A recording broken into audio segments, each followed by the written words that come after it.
Облицовка камина камнем — это один из самых популярных способов оформления, который сочетает в себе эстетику, долговечность и функциональность. Камень не только придает камину стильный вид, но и улучшает его теплоемкость, обеспечивая более равномерный обогрев помещения. При выборе материала стоит учитывать его свойства, внешний вид и особенности монтажа. Альтернативой натуральному камню является искусственный камень, который может быть выполнен из гипса или бетона.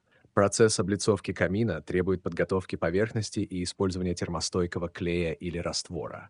Для надежности отделки швы можно дополнительно затирать специальными смесями. Важно учитывать температурные расширения материалов и оставлять небольшие компенсационные зазоры.